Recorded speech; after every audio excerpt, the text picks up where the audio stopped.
નમસ્કાર, પ્રજ્ઞા ગુજરાતીના ધર્મ ચેનલમાં આપનું સ્વાગત છે। મિત્રો, આજે મેં આપને બતાવી રહ્યા છે મહાશિવરાત્રીનું મહત્વ, શુભ મુહૂર્ત અને વ્રત કથા। મહાશિવરાત્રીનું મહત્વ। શિવભક્તો માટે મહાશિવરાત્રીનો દિવસ ખૂબ જ મહત્વપૂર્ણ હોય છે।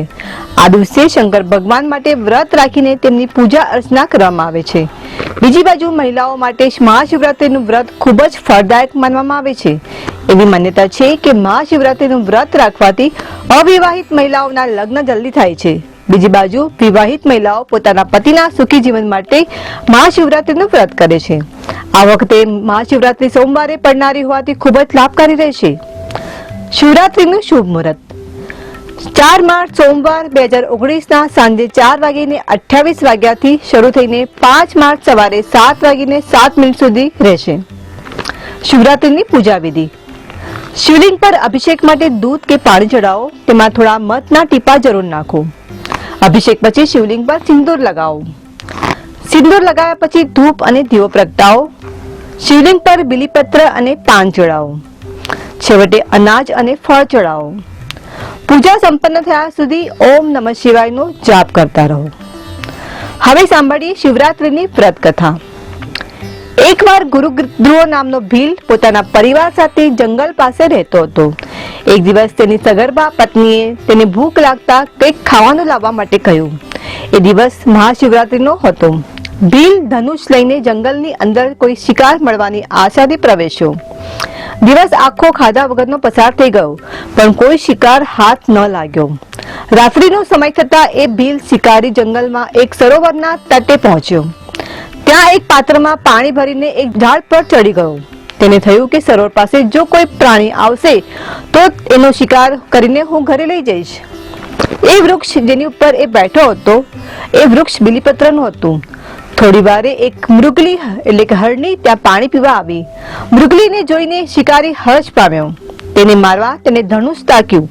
એમ કરતા પાત્રમાંનું જળ અને બીલી વૃક્ષના પાન એ વૃક્ષની નીચે બનેલા કુદરતી શિવલિંગ પર પડ્યા અને એ સમયે એ શિકારીથી અજાણતા જ મહાશિવરાત્રીની પહેલા પહોરની પૂજા થઈ ગઈ। આમ થવાથી મહાદેવની કૃપાથી એના પાપ નાશ થયા। હૃદયમાં જાણે અલગ ભાવ ઉદ્ભવ્યો।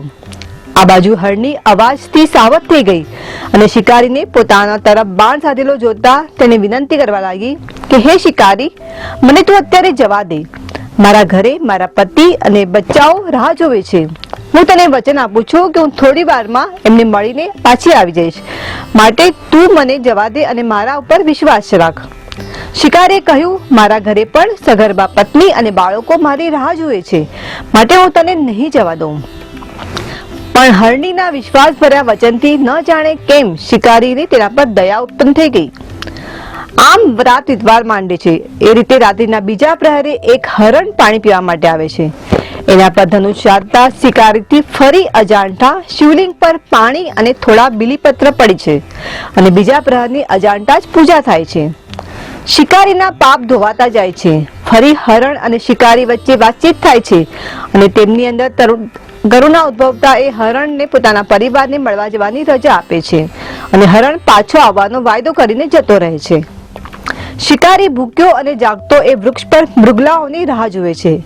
રાત ઘણી વીતી ચૂકી છે, એટલામાં ત્રીજો પ્રહર શરૂ થઈ જાય છે। આ તરફ ત્રણેય મૃગલાઓ એક જ કુટુંબના હોવાથી એકબીજાની આપત્તિ કહેવા માંડે છે।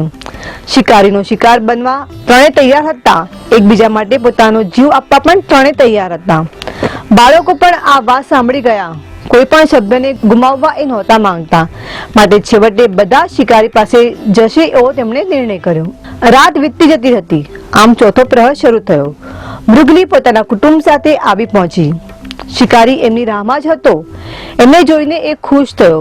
હરણીએ કહ્યું, હું મારા વચન પ્રમાણે આવી ગઈ છું, તું મારો શિકાર કર।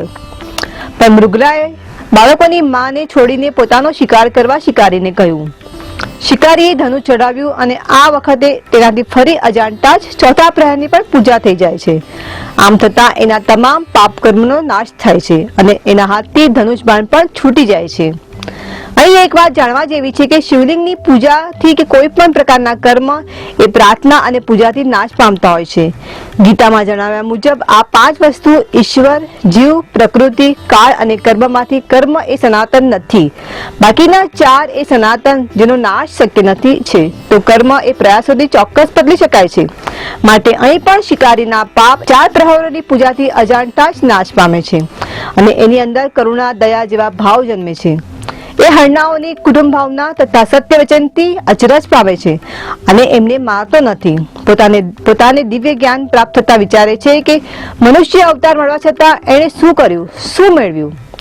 આ બાજુ તેની દયા અને પરોપકાર ભાવનાથી શિવજી એ જગ્યાએ પ્રસન્ન થાય છે અને તેને દર્શન આપે છે અને તેને આશીર્વાદ આપે છે કે તું નગરમાં જઈને ઉત્તમ જીવન ભોગવીશ તથા વંશની અવિનાશી વૃદ્ધિ થશે તથા બીજા જન્મમાં તું ભીલોનો રાજા બનીશ.